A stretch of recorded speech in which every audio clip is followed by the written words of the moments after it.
You can't seriously think you deserve any part of Grandpa's estate, Jessica sneered, her voice rising above the murmur of departing mourners. You're not even his real granddaughter. The memorial service for my grandfather had just ended, and most family members were filing out of the small chapel in Portland. The scent of lilies, his favorite flower, still hung in the air.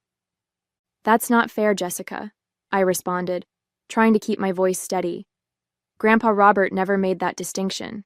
I was his granddaughter, adoption or not. Blood is blood, Hope, she said, smoothing her black dress with manicured hands. And you don't have a drop of his. The family legacy belongs to actual family members. I felt a heaviness in my chest that had nothing to do with grief. He was my grandfather for 25 years. That counts for something. It counts for nothing, legally, Jessica shot back, her voice dropping to a harsh whisper. Look, I'm his only biological grandchild.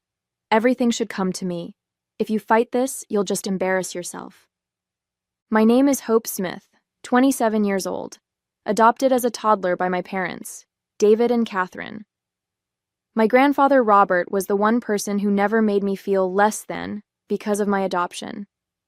He took me fishing on summer mornings, taught me to play chess, and told me stories about our family history, as if it were just as much mine as anyone else's. All I wanted was for his memory to be honored properly, for his possessions and keepsakes to be distributed as he would have wanted. Standing in my way was Jessica, my cousin who had always treated my place in the family as provisional at best, fraudulent at worst. This isn't about the money, I said, though the inheritance was substantial. Grandpa Robert had done well for himself as an architect, with properties and investments worth discussing. It's about respecting his wishes. His wishes would have been for his legacy to stay in the family, Jessica replied with a dismissive wave. Just accept reality, Hope. You're the charity case my grandparents took pity on because Aunt Catherine couldn't have children of her own. The words stung, but before I could respond, Uncle Philip, Jessica's father, approached with the family lawyer. I've scheduled a preliminary meeting about Robert's estate for next week, the lawyer, Mr. Harrison, informed us. I know this is a difficult time, but it's best to address these matters promptly. Jessica flashed me a triumphant smile. Wonderful. We can settle this quickly then. As they walked away, I noticed something fall from Mr. Harrison's portfolio, a sealed envelope with my name written in my grandfather's distinctive handwriting. I quickly picked it up, but not before spotting what was written in the corner. To be opened only in the event of family dispute. My grandfather, it seemed, had anticipated this conflict, and somehow I sensed that Jessica's confidence might be more fragile than she knew. My adoption was never a secret in our family. My parents were always open about it, telling me the story of how they'd fallen in love with me the moment they saw me. I was 2 years old when they brought me home, and while I have no memories of life before them, I grew up knowing I was chosen rather than born into the family. Grandpa Robert embraced me wholeheartedly from the beginning. Family isn't about blood, he often told me. It's about who you choose to love. His wife, Grandma Eleanor, had been equally accepting until her death 5 years ago. In many ways, their unconditional love helped me navigate the occasional awkwardness of being the only adopted member of an otherwise biological family. Jessica and I were born just 3 months apart, but we could never have been more different. Where I was studious and introspective, she was social and outspoken. I pursued a career in library science, preserving history and stories. She became a real estate agent, always focused on the material value of things.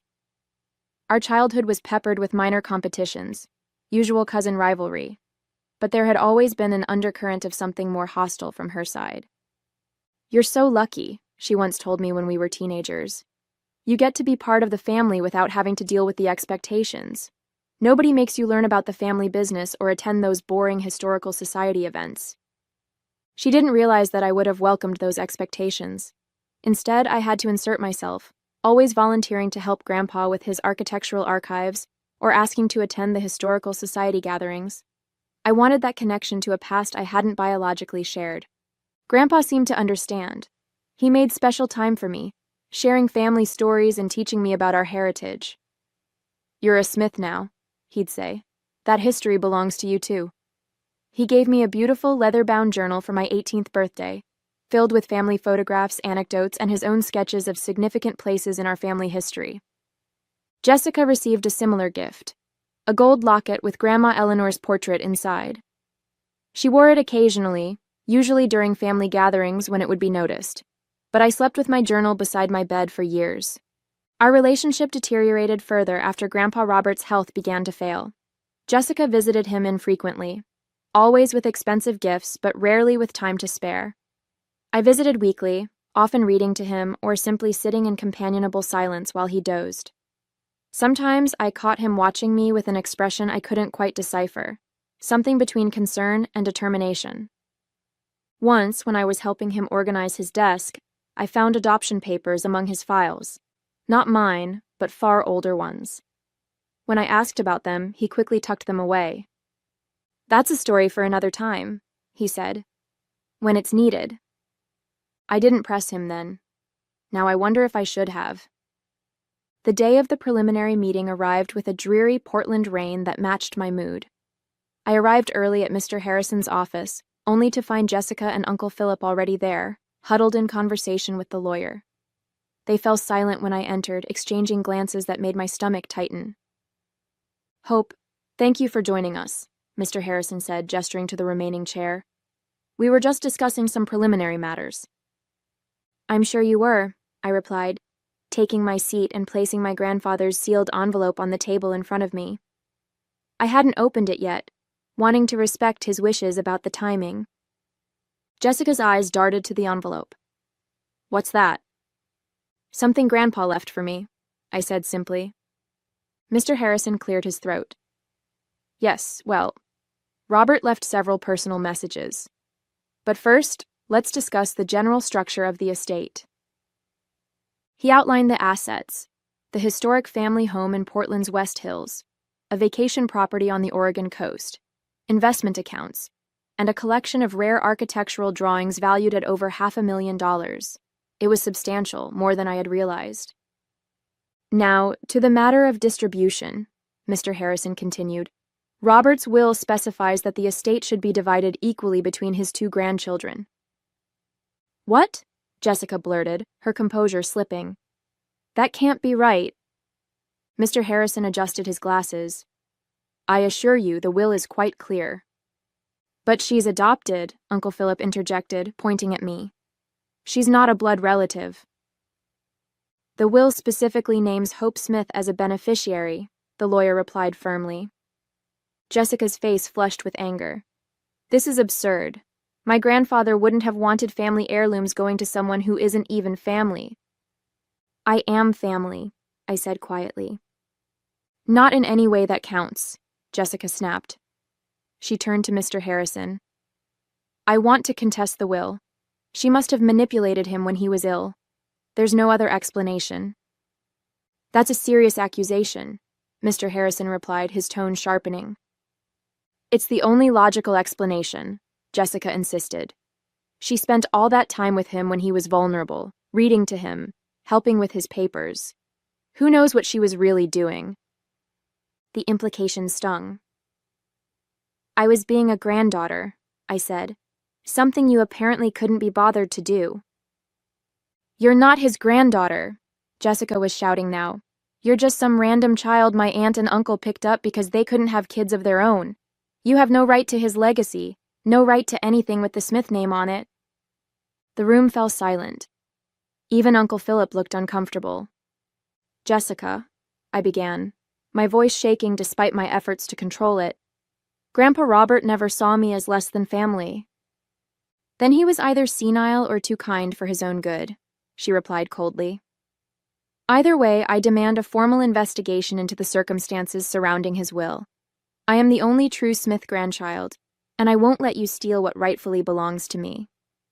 I sat there, stunned by the viciousness of her attack. This was beyond our usual tension. This was a full declaration of war. Mr. Harrison looked between us, then cleared his throat. "In light of this disagreement, I suggest we postpone further discussion." I'll need to review some matters before we proceed. He glanced at the envelope in front of me. And I believe some additional documents may need to be considered. As we left the office, Jessica brushed past me, then turned. "This isn't over," she whispered. "You might have fooled Grandpa, but you're not fooling me. You will always be an outsider." Her words echoed in my mind as I clutched the still-sealed envelope. Whatever it contained, I now knew I would need it. This wasn't just about the inheritance anymore. It was about my very place in the family I had always called my own. That night, I sat on my bed with Grandpa Robert's envelope in my trembling hands. "To be opened only in the event of family dispute," the inscription read. Well, if Jessica's declaration of war didn't qualify as a dispute, nothing would. Carefully breaking the seal, I found a brief letter and a small key inside. "My dear Hope, if you're reading this, then my fears have been realized, and Jessica has challenged your place in the family and in my estate. This key opens the bottom drawer of my desk in the study, the one I always kept locked. Inside, you'll find documentation that may help, along with another letter explaining everything more fully. Whatever happens, remember that family is about love, not blood. I have always considered you my granddaughter, and nothing can change that. With all my love, Grandpa Robert." The letter brought tears to my eyes, but it also steeled my resolve. The next day, I drove to the family home, using my key to let myself in. The house felt eerily quiet without Grandpa's presence. I made my way to his study, a wood-paneled room filled with books and architectural drawings. Using the key from the envelope, I unlocked the desk drawer and found a thick folder with my name on it, along with a second sealed envelope. I was about to open it when I heard the front door open. "Hello? Is someone here?" It was Jessica's voice. Quickly, I tucked the folder and envelope into my bag and shut the drawer. I had every right to be there, but I didn't want a confrontation. Too late. Jessica appeared in the doorway, her eyes narrowing when she saw me. "What are you doing here?" "Getting some personal items Grandpa wanted me to have," I replied, striving for a casual tone. "Nothing in this house is yours yet," she said, stepping closer. "The will is being contested, remember? You shouldn't be here taking things." "I'm not taking things. I'm retrieving specific items Grandpa left for me." Jessica's expression darkened. "You really won't let this go, will you?" "I spoke with a lawyer of my own yesterday. He says I have a strong case for being the sole heir. Adopted grandchildren don't have the same rights as biological ones in many situations." "That's not true," I countered, though in truth I wasn't certain of the legal details. "It doesn't matter," she continued, circling the desk between us. "Even if the law is on your side, do you really want to drag this family through a court battle? Think about Aunt Catherine and Uncle David. How do you think they'll feel watching you fight over Grandpa's money?" The emotional manipulation was transparent but effective. My parents had always been uncomfortable with conflict, and a prolonged legal battle would distress them deeply. "This isn't about money," I insisted. "It's about respecting Grandpa's wishes and my place in this family." Jessica laughed coldly. "Your place in this family was always charitable inclusion. Don't make it awkward for everyone by pretending it was more than that." I gripped my bag tighter, feeling the outline of Grandpa's folder inside. "I think we're done here," I said, moving toward the door. "Wait," Jessica called, her tone suddenly shifting. "Look, maybe I've been too harsh. We're both upset about Grandpa. What if we find a compromise?" The abrupt change made me wary. "What kind of compromise?" "You agree not to contest anything, and I'll make sure you get some meaningful keepsakes. The chess set he taught you on, his collection of first edition architecture books, items with sentimental value." The offer was supposed to sound generous, but it was insulting, offering trinkets while she took everything of substantial value.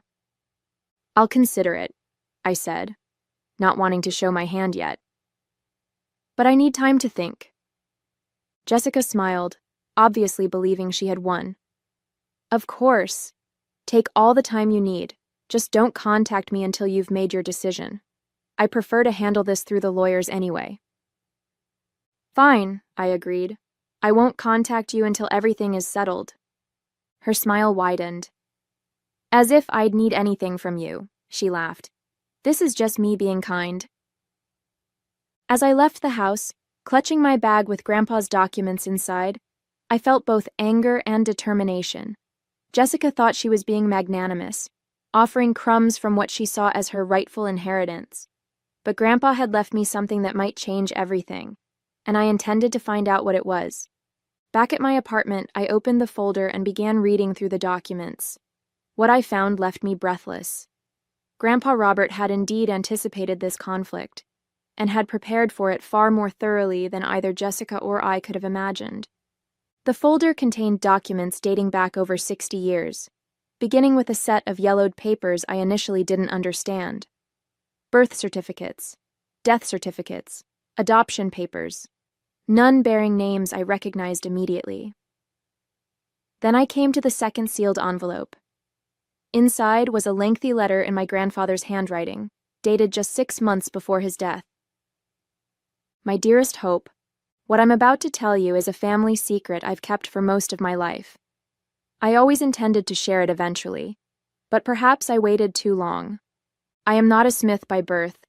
I was born Robert Collins, orphaned at age 7 during the Depression, and adopted by Thomas and Margaret Smith when I was 9 years old. The documents you now hold are the proof. The Smiths gave me their name, their love, and eventually their architectural firm. They raised me as their own son, never once making me feel like less than their true child. They taught me that family is created through love and commitment, not merely through biology. This is why I have always felt such a special connection to you, Hope. We share the experience of being chosen, of knowing that our place in this family came through deliberate love rather than chance. What you may find most surprising is that Philip is not my biological son either. Eleanor and I struggled with infertility for many years before adopting Philip as an infant. We raised him as our son, just as I had been raised as a Smith. When he was in his 20s, he married Caroline, and they later had Jessica. Philip has always known he was adopted, though we rarely discussed it as he grew older. He seemed uncomfortable with the fact, especially after Jessica was born. I believe he wanted to feel like he had created a real bloodline for the family that had accepted him. The irony, of course, is that none of us, not me, not Philip, not Jessica, are Smiths by blood. Jessica's claim to being the only real Smith grandchild is based on a fiction. We are all Smiths by choice and by love, which to me has always been the truer definition of family. I have never told Philip that I too was adopted. Perhaps that was a mistake. But I am telling you now because I fear that after my death, your place in the family might be challenged in ways that would break my heart. The documents I've left you prove everything I've written here. Use them if you must, though I hope it doesn't come to that. In my will, I have divided my estate equally between you and Jessica, as I believe that is only fair. You are both my grandchildren in every way that matters. Remember that I love you, and that nothing can ever change the fact that you are, and always will be, my granddaughter. With all my love, Grandpa Robert. I sat back, stunned. The revelation changed everything. Not only was my grandfather adopted, but so was Uncle Philip, meaning Jessica herself was no more biologically a Smith than I was. The real granddaughter distinction she had wielded like a weapon was meaningless. Among the documents was a detailed family tree Grandpa had constructed, showing all the adoptions across generations. There were also photographs I'd never seen before, a young Robert with his adoptive parents, Philip as a baby being held by Grandma Eleanor, and more recent ones of me with Grandpa, his notes about our special bond scribbled on the back. The final document was a legal affidavit he had prepared, formally stating his wishes that I be treated as his legitimate granddaughter and heir, with detailed reasoning about our shared experience of adoption into the Smith family. It was notarized and dated just weeks before his death, when he was still entirely lucid according to his doctor's attached statements. I realize now why he had spent so much time teaching me about family history. why he had given me the journal filled with Smith family stories and photographs. He wasn't just being kind. He was deliberately establishing my place in the family legacy, ensuring I would have the tools to defend it if necessary. My phone buzzed with a text from Mr. Harrison. Jessica's lawyer has officially filed to contest the will. We need to meet as soon as possible. I took a deep breath, gathering the documents into the folder. For years, I had struggled with feeling like an outsider, wondering if I truly belonged. Now I understood that my grandfather had felt the same way, and yet he had become the very heart of the Smith family, its most devoted guardian and historian. The revelation wasn't just ammunition in a legal battle. It was a profound reframing of my entire family history. What Jessica saw as a weakness, my adoption, was actually the strongest connection between Grandpa Robert and me. I belonged in this family not despite being adopted, but because of it. The next morning, I met with Mr. Harrison at his office, bringing Grandpa's folder of documents with me. As I spread them across his desk, his expression shifted from professional neutrality to genuine surprise. "This is quite extraordinary," he said, examining the adoption papers. "I had no idea Robert was adopted himself. He never mentioned it during our years working together." "Apparently, it was a closely guarded family secret," I explained. "Even Uncle Philip doesn't know." Mr. Harrison adjusted his glasses. "These documents change the landscape considerably. Jessica's entire claim rests on her supposed biological connection to the Smith family, which these papers effectively nullify. So what do we do now?" "We could present these immediately," he mused, "but that might simply prompt them to find another angle of attack. Jessica seems determined to contest the will regardless of the facts." He was right. Jessica's objection to my inheritance wasn't really about biology. It was about greed and her refusal to see me as family. Evidence wouldn't necessarily change her attitude. "I think," Mr. Harrison continued, "we should let them proceed with their current strategy. Once they've fully committed to the biological argument in court, we'll introduce these documents for maximum impact." The plan made sense, but it meant wading through what could be months of legal proceedings, all while being treated as an outsider by my own family. "There's something else to consider," I said. "Uncle Philip. He's Jessica's father, and according to these papers, he's adopted too. Finding this out during a court case could be traumatic for him." Mr. Harrison nodded thoughtfully.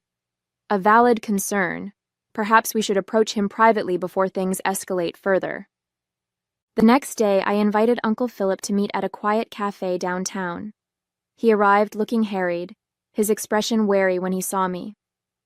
"I can't discuss the estate matter, Hope," he said immediately. "Our lawyers should handle everything." "This isn't about the money," I assured him. "It's about something Grandpa wanted you to know." I slid an envelope across the table, not containing the full revelation, but a gentle introduction to it, along with a few key documents and a personal letter from Grandpa Robert to Philip that had been in the folder. "What's this?" he asked suspiciously. "Just read it, please. It's important." He opened the envelope reluctantly, his eyes scanning the papers inside. As he read, his face paled. "This can't be right," he whispered. "Dad was adopted?" "Yes," I confirmed gently. "Just like you. Just like me." His head snapped up. "How did you know I was—" "It's all in Grandpa's papers," I explained. "He left me documentation explaining the family history. None of us, not you, not Jessica, not me, are biologically Smiths. We're all Smiths by adoption and love." Uncle Philip sat back, visibly shaken. "He never told me. All these years." "I think he worried you might see it as diminishing your connection to the family," I suggested. "Especially since you've always seemed uncomfortable about your own adoption." He didn't deny it. "I just wanted Jessica to have what I didn't, a clear, unquestioned place in the family." "I understand," I said, and I did. "But Grandpa Robert believed family was about more than blood. That's why he left his estate to both of his grandchildren equally." Uncle Philip rubbed his face, looking suddenly tired. Jessica won't accept this. She's convinced herself she's the only legitimate heir. Then she needs to know the truth, too, I said firmly. He shook his head. Not from me. I can't be the one to tell her. As he left the cafe, I felt a mixture of sympathy and frustration. Uncle Philip clearly needed time to process this revelation, but his reluctance to confront Jessica left me in a difficult position. That evening, I received a call from Jessica's lawyer. They were escalating their challenge to the will, demanding an emergency hearing to prevent any distribution of assets until Jessica's claim as the sole biological heir could be heard. Mr. Harrison called shortly after. They're accelerating things, he informed me. The hearing is set for next week. We need to decide now. Do we present Robert's documents immediately or wait for the hearing? I thought about Uncle Philip's distress, about Jessica's lifetime of believing herself to be uniquely entitled to the Smith legacy, and about Grandpa Robert's wish for both his granddaughters to share equally in his estate. We'll wait, I decided. Let them make their case first, but we should be fully prepared. And Philip, should we count on his support? I sighed. I think he'll stay on the sidelines. This will come down to Grandpa's words versus Jessica's claims. As I hung up, I realized with sudden clarity what Grandpa Robert had done. By leaving me these documents, he wasn't just helping me secure my inheritance. He was entrusting me with the true Smith family legacy. The understanding that family is created through choice and love, not blood. The court case wouldn't just determine who received his material assets. It would establish which vision of family would prevail. 5 months after our confrontation at the memorial service, we gathered in a downtown Portland courthouse for the final hearing. The elegant wood-paneled room felt too formal for what was essentially a family dispute, but Jessica had pushed us to this point. She sat across the aisle with her lawyers, dressed impeccably in a conservative suit, exuding confidence. Uncle Philip sat behind her, looking uncomfortable but resigned. My parents were beside me, having finally been convinced to attend after initially wanting to stay neutral. Jessica's lawyer presented their case first, emphasizing her status as the only biological Smith heir, and suggesting that my grandfather must have been manipulated or confused when creating his will. He presented a revised family tree, highlighting Jessica's direct bloodline to the Smith family, while showing my adoption as a clear break in lineage. Robert Smith's intent was clearly to keep family assets within the family, her lawyer argued. Hope Smith, as an adopted grandchild, does not carry the Smith legacy in the same fundamental way that Jessica does. When it was our turn, Mr. Harrison approached the bench calmly. Your Honor, before I present our case, I would like to submit additional documentation that directly addresses the claims we've just heard. He distributed copies of Grandpa Robert's documents to the judge, Jessica's lawyers, and Uncle Philip. As they reviewed the papers, a wave of whispers swept through the room. Jessica's face, previously smug, gradually transformed as she read, first confused, then shocked, finally ashen. These authenticated documents, Mr. Harrison continued, prove that Robert Smith himself was adopted into the Smith family as a child. Further, they confirm that Philip Smith, Jessica's father, was also adopted as an infant. Neither Jessica nor Hope has a biological connection to the Smith bloodline, as no such bloodline exists in this family. The judge peered over her glasses at Jessica's lawyer. Given this evidence, do you wish to revise your argument about biological heritage being the determinant of inheritance rights? Jessica's lawyer stammered, clearly blindsided.